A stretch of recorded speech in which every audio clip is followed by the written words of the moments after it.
Hey, is this a normal way to live where I have to wear ear protectors lined with leather and earplugs, different kinds of earplugs, and then dealing with this here, this thing, these driverless cars? Is this any way to live where I can't even take a walk? Because, oh, now we hear a helicopter. Anyway, yeah, I see about 20 in an average day. Okay? There is no driver. No driver.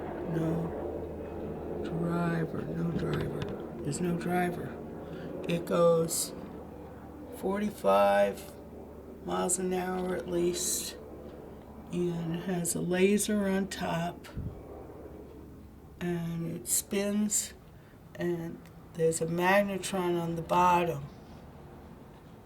It's a magnetron, so it burnt my ankles. That's LiDAR technology, light detection and ranging. It's laser plus radar and sonar. It runs on 6G, and you get the interference and the stray voltage.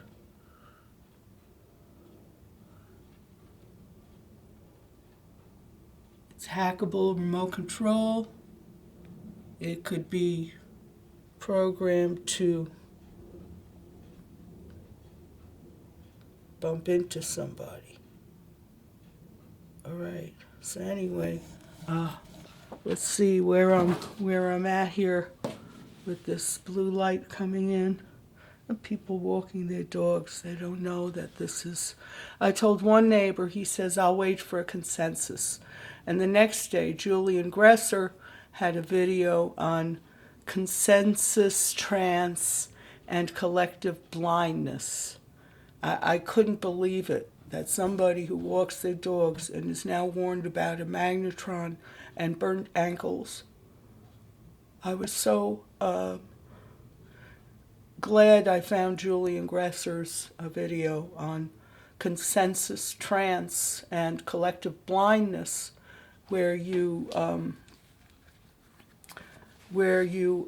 believe propaganda and you don't believe the truth. Thanks.